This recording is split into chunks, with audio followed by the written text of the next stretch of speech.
venha para a casa de Deus. Eu quero ler a palavra de Deus sobre Mateus, capítulo 16, do verso 13 a 19. Jesus fazendo uma pesquisa de opinião pública. Você que acha que é o Ibope, Datafolha, que é coisa recente, você vai ver que Jesus já fez uma pesquisa de opinião pública há 2000 anos atrás. Algo que talvez você já tenha perguntado, mas o que é que estão falando de mim? O que disseram de mim? Né? Jesus também fez isso aos seus apóstolos. Vamos ficar em pé só mais um minutinho, por gentileza. Aproveitando hoje que está tudo de máscara, sem máscara, né? E que bom olhar de novo, ver o sorriso, né? Eu ficava imaginando se não tinha gente mostrando a língua na hora do culto. Pastor, esse culto está demorando muito, né? Cara feia, mas agora não, já estou vendo o seu sorriso. Que bom. E você que também preferiu ficar, fique tranquilo, fique à vontade. Às vezes alguma comorbidade, ou às vezes trabalha em algum lugar, ou tem pessoas em casa passando por esse motivo, né, desse problema. Fiquem à vontade, né? Não tem problema nenhum, tá bom? Mas é bom que a gente já possa ter essa flexibilização. Sim ou não, irmãos? É bom ou não é bom, irmãos? Graças a Deus, né? Mateus 16, 13. Se você tiver sem a Bíblia, leia aqui comigo. Quando Jesus chegou à região de Cesareia de Filipe, consultou os seus discípulos: quem as pessoas dizem que o Filho do Homem é? E eles responderam: olha, alguns dizem que o Senhor é João Batista, outros dizem que o Senhor é Elias, tem ainda alguns que estão dizendo que o Senhor é Jeremias, ou um dos profetas. Então Jesus perguntou: e vocês? Mas vós, quem vocês dizem que eu sou? E Pedro, Simão Pedro, respondeu: tu és o Cristo, o Filho do Deus vivo. Olha que palavra. Ao que Jesus lhe afirmou: abençoado és tu, Simão, filho de Jonas, Pedro, pois isto não foi revelado a ti por carne ou sangue, mas pelo meu Pai que está no céu.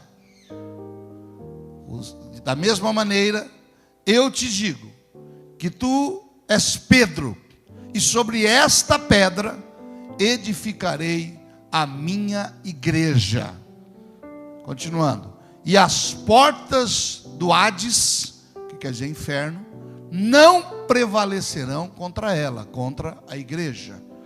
Eu darei a ti as chaves do reino dos céus, e o que você ligar na terra haverá sido ligado nos céus, e o que desligar na terra haverá sido desligado nos céus. Esta é a santa palavra do Senhor Jesus. Digam graças a Deus. Pode sentar na presença do Senhor. Como disse, irmãos, Jesus faz uma pesquisa de opinião pública. Depois de tempo, anos andando com aqueles 12 apóstolos, com os 120 discípulos que andavam com ele, ele faz uma pesquisa de opinião pública. E às vezes a gente quer saber, né? Todo mundo já teve curiosidade de saber, mas o que falou? O que pensou? O que a pessoa disse? E Jesus reuniu seus apóstolos à parte, os 12 que estavam ali com ele, e disse: o que estão dizendo que eu sou? Quem dizem os homens que eu sou? Né? Uma pesquisa. Aí um falou assim: estão dizendo aí que o Senhor é Elias, que voltou, né? Elias havia sido arrebatado ao céu. Olha, estão dizendo que o Senhor é Elias. Olha, estão dizendo que o Senhor é João Batista, aquele que foi morto lá, o seu primo, que voltou, reencarnou aí, o Senhor é João Batista. Outro falou: estão falando que o Senhor é Jeremias, um dos profetas. É porque Jesus fazia feitos maravilhosos. Então eles não sabiam bem definir o que era Jesus. E as pessoas às vezes, irmãos, olham para nós e nos criticam sem conhecer. Criticavam Jesus, falavam mal de Jesus. Falavam que Jesus sentava com prostitutas, sentava com beberrões. E era verdade que Jesus se sentava com eles, não para prostituir ou para beber. Jesus sentava para pregar o reino de Deus. E um dia criticaram e disse: o seu mestre está lá, senta lá no boteco lá com os caras que estão bebendo. E seu mestre entra lá em prostíbulo, está falando com prostituta. E vieram até Jesus, né? E Jesus disse: olha, o são não precisa de médico. Eu vim para os que são perdidos. Eu vim para os viciados. Eu vim para o doente. Jesus, irmãos, quando nos encontra, Olha, ai de nós se Jesus fizesse essa acepção. Eu preguei domingo passado, né? Que Jesus, na genealogia de Jesus, tinha pessoas que não deviam estar lá. Prostitutas, incestos, mulheres que eram, aos olhos da sociedade, discriminadas. Mas elas entraram na linha genealógica de Jesus. E agora eles vêm falar que Jesus não era isso, era aquilo. E é interessante quando as pessoas falam da gente, né? Eu às vezes tenho curiosidade, né? Mas o que estão falando de mim? Né? Eu tenho às vezes curiosidade e você também tem. Não vem com essa não, né? Às vezes alguém vem e pergunta, mas o que é isso, né? E às vezes acontecem uns fatos engraçados, né? Principalmente a gente está na vida pública, né? Eu lembro em uma das minhas eleições, a gente estava aqui no mercado aqui com o Cacá, né? Que é uma figura conhecida aqui no bairro. E eu estava lá conversando com ele, era período eleitoral, e chegou um outro candidato a vereador na época, e eu estava lá conversando com ele, né, e chegou esse outro vereador. E o Cacá, quem conhece, ele é muito sarrista, ele é brincalhão, né? E ele chegou para o outro candidato: ó, estou pedindo voto porque eu quero representar o bairro. Nem era aqui do bairro, né? Aí o Cacá, né, meu amigo, disse: ah, mas aqui já temos um vereador aí, né, o pastor Jefferson. Conhece? Aí a pessoa, e eu ali do lado, né? E a pessoa disse: conheço muito, não vale nada, não presta, não vale o arroz que come. E eu já regalei. Aí o Cacá disse: mas será que estamos falando da mesma pessoa? Pastor Jefferson, pastor da Quadranha. Esse mesmo, conheço faz tempo, vale nada. Aí a pessoa começou a falar tão mal de mim que quase que eu me convenço que eu não prestava. Meu Deus, é isso, é aquilo outro. E eu ali do lado, falei: Jesus, será que eu sou tudo isso mesmo? Né? E depois de um tempo, né, que o meu amigo foi dando corda, aí foi puxando a boca. Mas isso, andei muito com ele, eu andava junto com ele, a gente fazia muita coisa errada. Falei: Jesus amado, eu nem conhecia a figura. Aí de repente o Cacá falou: quero te apresentar um amigo meu, pastor Jefferson, nosso vereador. Você que é o pastor Jefferson? O vereador? Eu mesmo. Esse que não presta. Muito prazer. Oh, não, me perdoe, eu achei que era outra pessoa, eu achei que era fulano, que não sei o quê. Falei: pois sou eu. O triste é que esse moço que estava falando se elegeu. O triste é que ele se elegeu, irmãos, e foi caçado no meio do mandato, porque aprontou várias suspeitas até de pedofilia. Foi caçado, não terminou o mandato dele aqui em Sorocaba. Mas ele achava que eu não prestava. E eu, como diz a canção, estou aqui, estou de pé. Alguém pode até falar mal de você, mas você não é o que dizem de você. Você é o que você é. Eu não sou o que dizem de mim, eu sou o que eu sou. Alguém olha para alguém que está bebendo e diz: você é um pinguço. Aquela pessoa, irmão, se ela tomar posse disso, ela vai ser. Mas se ela disser: eu posso me libertar e a partir de hoje ser um homem de bem, você vai ser um homem honrado. Você não é o que dizem de você. Jesus pergunta: o que dizem de mim? E falam: o senhor é profeta, um dos profetas. Nada também, neste momento, nada negativo. Aí Jesus volta a pergunta para eles: e vocês que estão andando comigo? E vocês que estão vendo os milagres? E vocês que estão compartilhando comigo esse meu ministério? Quem eu sou para vocês? E aí a coisa fica mais séria, né? Quando você vai ter que falar na cara, quando você não sabe: eu sei disso. Aí Jesus olha para eles: e vocês? Eu quero saber agora de vocês. Agora eu quero saber você, o que está aí? Você está aqui dentro da minha casa, vocês estão comendo do pão que eu multipliquei, vocês estão vendo os milagres que eu estou fazendo, vocês estão vendo, eu repreendi o mar, vocês viram? Quem eu sou para você? E corre ali um silêncio, e todo mundo vira para Pedro, porque Pedro era aquele que falava destemperadamente. Pedro era o cara bravo, ele andava armado. Um dia vieram prender Jesus, ele arrancou a espada, cortou a orelha do servo do soldado. Pedro era o cara temperamental, falava mesmo, bate pronto. E todo mundo olhou para Pedro: e aí, Pedro, responde você. O homem está perguntando o que nós achamos dele. Aí Pedro levanta, imagino eu, eles estavam na relva sentados. Pedro levanta, bate a grama, diz: vou falar uma coisa, porque o Senhor é para mim. Para mim, o Senhor é o Cristo, o Filho do Deus vivo. Para mim, podem falar que o Senhor é isso, é aquilo, é beberrão, senta com prostituta, mas para mim, que estou andando com o Senhor é o Cristo, o Filho do Deus vivo. Irmãos, aquela resposta surpreendeu Pedro, mas acima de tudo ela surpreendeu Jesus. Jesus virou para ele e disse: Pedro, eu não esperava isso de você. Mas quem te revelou isso, Pedro? Não foi a carne nem o sangue, não foi o conhecimento humano. Quem te revelou isso foi o meu Pai que está no céu. Até então Jesus não tinha afirmado que Ele era o Cristo, que Ele era o Filho de Deus. Jesus fazia, até o diabo estava na dúvida. Quando o diabo vai tentar Jesus no deserto, ele tenta Jesus assim: ó, se tu és o Filho de Deus, transforma essas pedras em pão. Jesus não, eu sou o Filho de Deus. Jesus disse: Satanás, nem só de pão o homem viverá. O diabo, eu não peguei ele.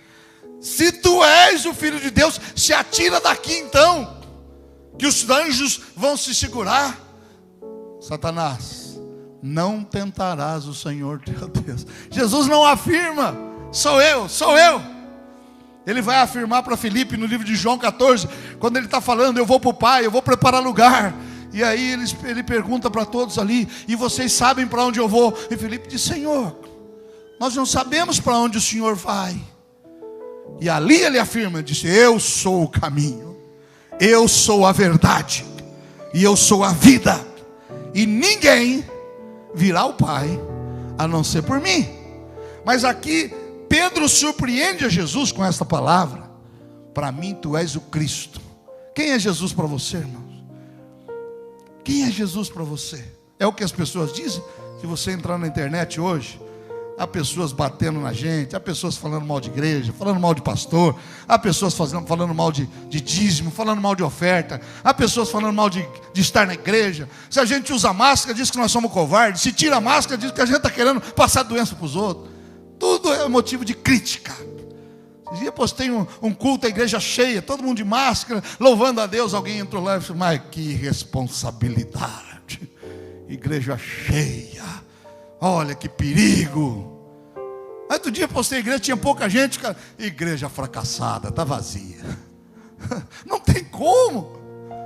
É só quem conhece, é só quem sabe. Aqui é uma revelação, e Jesus diz: olha, Pedro, que coisa maravilhosa que você está falando. E eu vou também te fazer uma revelação, Pedro. Você é Pedro. Pedro quer dizer pedra, Petros. No grego quer dizer pedregulho, uma pedra pequena. E Jesus faz uma revelação. Ele disse: olha, Pedro, sobre esta revelação que você está falando, que eu sou o Cristo, Filho do Deus vivo, eu edificarei a minha igreja, e as portas do inferno não prevalecerão contra a minha igreja. Oh, que palavra maravilhosa. E ele dá mais ainda e diz: o maior poder da terra será o poder da igreja. Maior do que o poder legislativo, judiciário, executivo. O maior poder da terra não é o poder constituído pelo homem, é o poder constituído pelo Senhor Jesus. Posso ouvir um glória a Deus a isso? E ele diz: eu vou dar a esta igreja o poder, as chaves para ligar aqui na terra, e eu ligo lá no céu, para desligar aqui na terra, e eu desligo no céu. A bênção começa aqui, irmão. Quando você desliga algo ruim na tua vida, Deus está desligando lá no céu. Quando você liga algo de bom para você, para a tua família, para a vida pessoal, financeira, para a saúde, vida espiritual, Deus está ligando. Porque aquilo que a igreja liga na terra, Ele liga no céu, e aquilo que desligar na terra, Ele desliga no céu. Nós temos a ativação espiritual aqui na terra, para que o céu reaja e abençoe a nossa vida. Você acabou de ver o nosso presidente falando da pomba. Quando alguém ia consagrar uma criança, levava uma oferta. Lá no tempo de Jesus, Jesus foi consagrado quando era pequenininho, e a menor oferta era 2 pombinhos. José e Maria levaram Jesus e 2 pombinhos. E por que Deus instituiu que era uma oferta do pombo? O pombo é uma ave, e a ave tem a característica: ela vive no céu e vive na terra. Ela cisca na terra, mas ela voa também alto. Alguns têm mais dificuldade, mais desajeitado, mas a ave para ser caracterizado como ave, ela tem que ter essa duplicidade. Então, quando Deus institui a oferta, diz: ó, pode dar oferta aqui na terra, porque ela vai conversar no céu. Por isso, irmãos, que a gente crê em milagre. Quando eu oro aqui na terra, o céu reage. Quando eu cumpro a vontade de Deus aqui na terra, o céu me abençoa. Quem está entendendo isso aí? Estar na casa de Deus, irmãos, é a nossa parte aqui na terra. Abençoar-nos do céu é a parte do Senhor. E quando eu faço a minha parte, Deus faz a parte dele. Diga graças a Deus. E aqui nós vemos Jesus dizendo isso a Pedro. Por esta palavra tem gente que diz que Pedro tem a chave do céu, né? A tradição religiosa diz que São Pedro é o cara que anda com a chave. São Pedro é o representante legal de Deus na terra, porque Deus falou para ele: Pedro, você é pedra. Mas Pedro não é a pedra sobre a qual a igreja está fundada, irmãos. Deus não ia fundar a igreja sobre um homem. Deus não vai fundar a igreja sobre o pastor Jefferson. Ele é a pedra desta igreja. Não, a pedra é Jesus. Pedro, esta revelação que você acaba de me dar, que eu sou o Cristo, Filho do Deus vivo, sobre esta pedra, vai ser o alicerce da minha igreja. E até daqui 2000 anos vão estar pregando no Parque São Bento, e vai ter um povo que crê, que confia, que eu sou a pedra de sustentação desta igreja. Não a igreja física. Esta igreja física tem colunas, tem pedras, tem alicerce. Qualquer um sabe que uma casa com alicerce mal feito corre o risco de cair. O prédio físico. Mas eu estou falando de um prédio espiritual. Se a tua base, se a tua pedra for sobre homens, você vai se decepcionar, você vai se afastar. Ah, o meu exemplo era aquela pessoa, mas ele pisou na bola, porque a sua pedra de fé estava em uma pessoa. Por isso, irmãos, Jesus disse: olha, eu sou a pedra, eu sou o alicerce. Fundamenta a tua vida, irmãos. Fundamenta o teu casamento. Fundamenta a tua igreja. Você é a igreja, a sua casa é uma igreja. Fundamenta sobre Jesus, porque Ele nunca vai te decepcionar, porque Ele é a pedra. Ah, pastor, mas eu aprendi que Pedro, irmãos, Pedro era uma pessoa inconstante. Nós acabamos lendo o versículo de número 19. Se você continuar lendo um pouquinho mais, no versículo 23, Jesus começa a falar que Ele vai ser crucificado, que Ele vai para Jerusalém, que Ele vai morrer, que Ele vai ser torturado. Jesus começa a falar do que ia acontecer com Ele. O Pedro, que estava cheio, disse: eu sou pedra, eu sou Pedro, eu tenho a chave. O Pedro já pula na frente: alto lá, Jesus, calma, eu sou Pedro, eu não vou deixar o Senhor morrer. Eu não vou deixar o Senhor ser torturado, pregado na cruz. Olha o que Jesus já disse para ele no versículo 23. 4 versículos depois do que nós acabamos de ler. Se puder, projeta para mim. Mateus 16, 23. Jesus virou para Pedro e repreendeu a Pedro. O que ele disse para Pedro? Leia comigo. O que Jesus disse para Pedro no versículo 23? Para trás de mim, Satanás, tu és uma pedra de tropeço. 4 versículos depois, Pedro virou Satanás. Pedro era inconstante. Jesus não fundou a igreja sobre Pedro, porque Pedro era um homem inconstante. Jesus começa: olha, meu pai mandou, eu tenho uma missão, eu sou um missionário, eu vou morrer, eu vou dar minha vida, eu vou a Jerusalém, eu vou ser preso. Pedro já entrou no meio: para lá, Senhor. Não. O Senhor não vai morrer, eu não vou deixar o Senhor ir para Jerusalém. Jesus: sai de mim, Satanás. Não era Pedro que era Satanás, mas Satanás estava usando Pedro.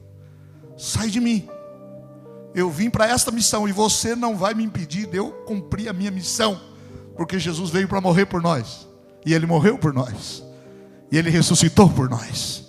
Se Ele não tivesse morrido ou ressuscitado, onde estaríamos nós? Quem ia pagar o preço do pecado, o sangue derramado? Então Pedro, irmãos, não é a pedra que sustenta a igreja.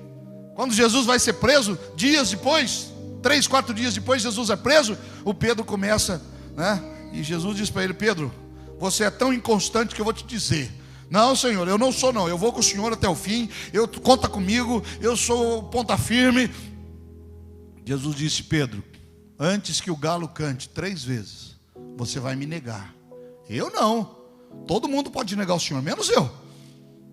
E aí, irmãos, Jesus é preso, e Pedro começa a seguir Jesus de longe. Está lá na casa do calabouço, sendo açoitado. Pedro está de longe, no fogo, está frio.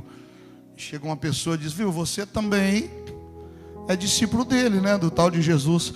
Não, quem sou eu? Imagina, nem conheço esse cara. Pedro corre para lá, vem outra pessoa: ei, o seu jeitão é de crente, você não é discípulo de Jesus? Não, conheço nada. E daqui a pouco, irmãos, a terceira pessoa: ei, você é um deles, eu vi você andando com Jesus. E o Pedro começa a blasfemar, falar palavrão. Eu nunca vi esse homem, eu não sei quem é ele. E de repente o galo canta. Mais ou menos isso.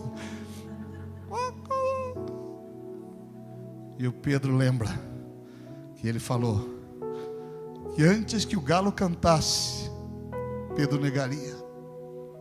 Pedro era crente, irmãos. Pedro amava Jesus, mas era crente temperamental. Era aquele crente que andava armado, batia. Depois que Jesus morre, ele procura Pedro, e ele faz 3 perguntas. Pedro negou 3 vezes. Jesus pergunta 3 vezes para ele: Pedro, na praia, você me ama? Pedro disse: Senhor, eu te amo. Ele tinha largado já, ele largou o ministério e voltou para pescar. Ele achou que Jesus não ia perdoar. E Jesus pergunta de novo: Pedro, você me ama? Ele disse: Senhor, eu te amo. E pela 3ª vez, ele negou 3 vezes. Jesus deu 3 oportunidades dele reconciliar. Olha que maravilha. Pela 3ª vez, Jesus pergunta: Pedro, você me ama? E Pedro diz: o Senhor sabe todas as coisas, o Senhor sabe que eu te amo. Ele diz: então apacenta as minhas ovelhas. Vai ser pastor, Pedro. Vai cuidar de ovelha, vai cuidar de alma. E Pedro, irmãos, foi um grande exemplo. Ele foi o líder da igreja primitiva. Ele não era pedra, pedra é Jesus, mas ele foi o líder da igreja que estava começando. Quando ele foi martirizado, ele foi para morrer. Diz a tradição, não está na Bíblia, diz a tradição religiosa, que ele foi morrer crucificado igual a Jesus. E ele faz um último pedido aos que estão matando. Isso, eu quero fazer um último pedido. Eu quero ser crucificado de cabeça para baixo. Por quê? Porque eu não sou digno de morrer como morreu o meu Senhor. Eu não quero ser lembrado. Também morreu Pedro crucificado. Ele diz: me crucifica de cabeça para baixo. E ali o apóstolo Pedro terminou a sua carreira. Ele era um homem de Deus. Eu não estou aqui para crucificar Pedro. Eu estou aqui para dizer que a igreja do Senhor, nós, porque nós somos a igreja, estamos alicerçados na pedra que é Jesus. A tua vida não está sobre um homem, a sua vida está sobre Jesus. E você vai se manter firme até o último dos seus dias. Eu posso ouvir um amém aí? Está revelado no céu. Pedro, não foi homem, não foi carne, foi o meu Pai que está no céu que te revelou. Que bom, irmãos, que Deus sempre está nos revelando coisas maravilhosas. Depois o próprio Pedro, no livro de Atos, capítulo 4, versículo 11, ele vai dizer: este Jesus é pedra rejeitada por vós, os construtores, o qual se tornou a pedra angular, a pedra central. E depois nós vamos ainda encontrar, eu vou encerrar com este versículo em Efésios capítulo 2, versículo 20. Efésios capítulo 2, versículo 20, que diz: edificados sobre o fundamento dos apóstolos e dos profetas, sendo o próprio Cristo Jesus a principal pedra angular desse alicerce. Quem é o alicerce da igreja? Não estou falando do prédio aqui não, hein? Estou falando da igreja espiritual. Quem é o alicerce da igreja? Mais forte, quem é o alicerce da igreja? Quem é o alicerce do teu casamento? Jesus. A Bíblia diz que o cordão de 3 dobras não se quebra. Quando é só marido e mulher, Mas se você colocar Jesus como pedra angular, você vai ter vitória. Jesus, irmãos, é o alicerce da tua vida. Pessoas nos decepcionam, mas Jesus nunca nos decepcionará. Ele é o socorro bem presente na hora da angústia.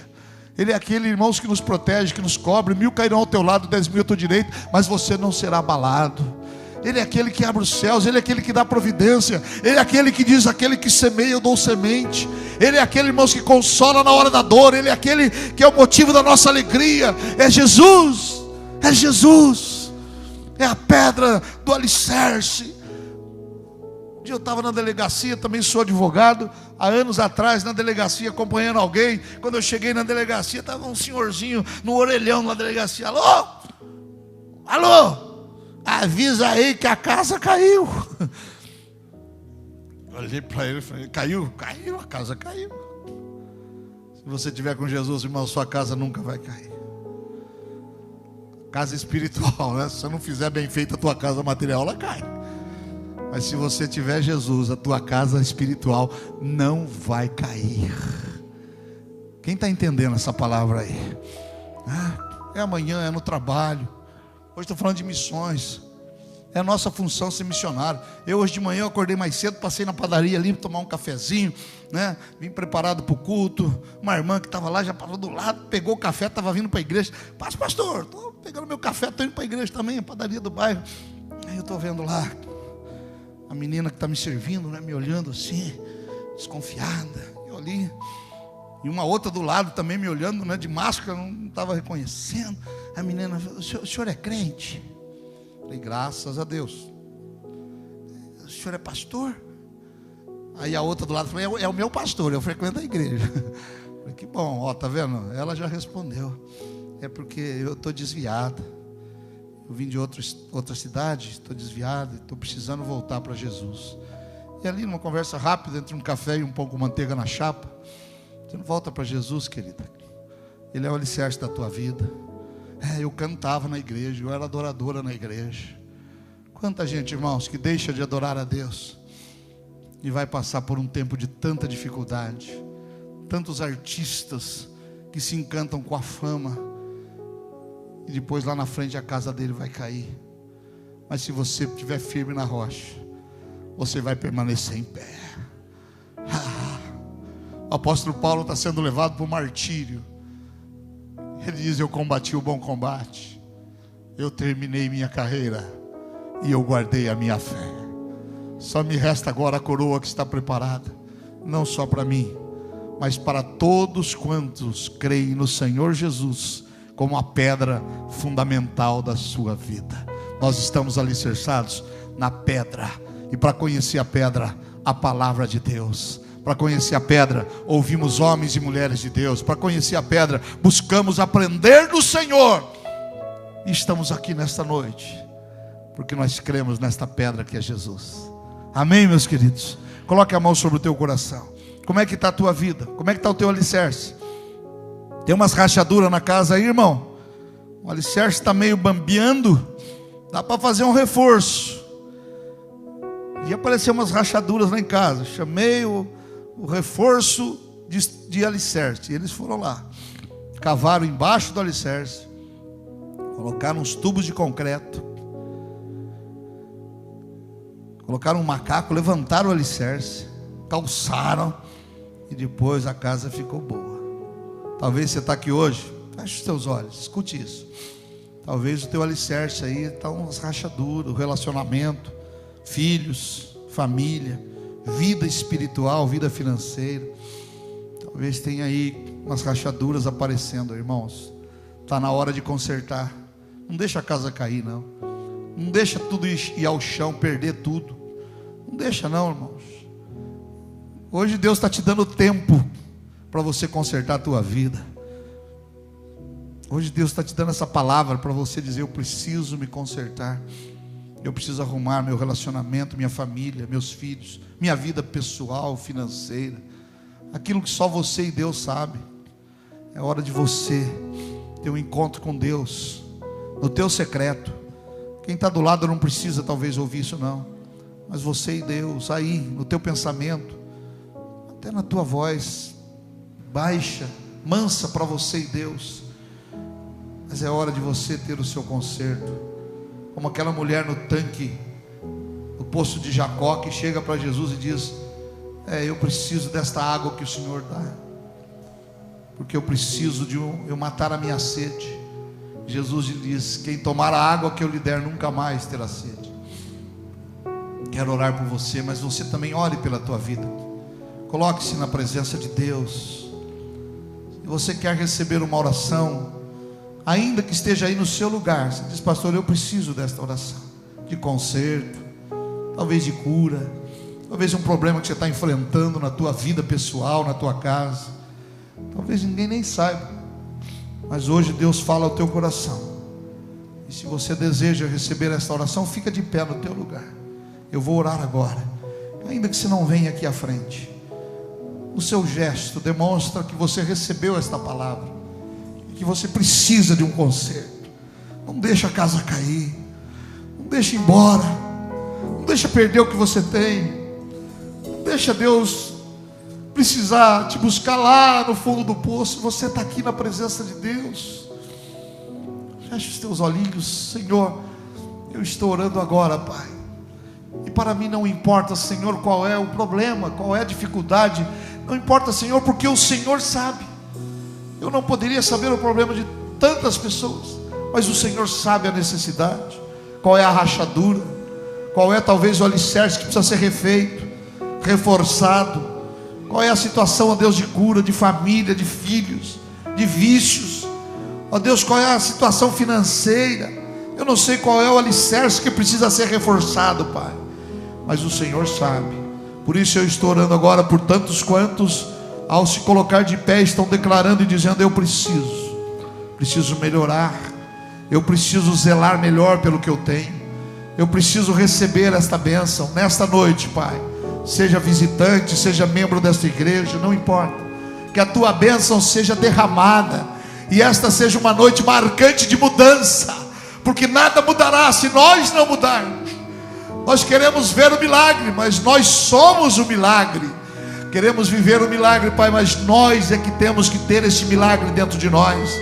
O milagre de nos levantarmos de manhã e entendermos, ó Deus, o teu propósito, a tua palavra. E eu quero ministrar sobre cada vida, sobre cada homem, cada mulher, sobre cada casal, sobre cada pessoa, Senhor, que está aqui nesta noite. Que a tua bênção, Senhor, esteja sobre eles, e haja um novo começo, e haja um recomeço, e haja um conserto, e a tua bênção, Senhor, se estenda agora para a família, onde estiver, ó Deus, cada pessoa que precisa, os filhos, talvez familiares, amigos, parentes, talvez é essa própria pessoa. Eu preciso, porque, ó Deus, eu não posso ver uma rachadura e achar que é normal. Eu não posso ver, ó Deus, a parede rachada e achar que é normal. Eu tenho que entender que algo não está bem. E nesta noite, Pai, nós ouvimos sobre a pedra, que se o Senhor for o nosso alicerce, nada vai cair. Pelo contrário, vamos estar de pé, como acabamos de cantar. O Coliseu não parou a igreja, os leões não pararam a igreja, os nazistas que mataram 6 milhões de judeus não pararam a igreja, a Covid não parou a igreja, porque nada pode, as portas do inferno não prevalecerão contra a igreja do Senhor. E nós somos a igreja. Não é o prédio físico, é o templo que nós zelamos e amamos, mas nós somos a igreja. Igreja do latim, ajuntamento de pessoas do mesmo credo. Igrejas do grego, chamados para fora para servir. Nós somos a igreja do Senhor Jesus Cristo. Aleluia. Oh, glória a ti, Senhor. Cura, Senhor, a alma, o espírito, cura o corpo. Nós cremos no teu poder e na tua glória, e em nome de Jesus oramos e bendizemos ao Senhor. Todos digam graças a Deus. Diga: eu sou a igreja. Diga: e a minha casa não vai cair, porque o meu alicerce é Jesus. Se você estiver perto de alguém da família que possa dar um abraço, ou perto de alguém que você possa tocar na mãozinha, diz: olha, nós somos a igreja e Jesus é o nosso alicerce. Tem esse tempo com Deus, aleluia.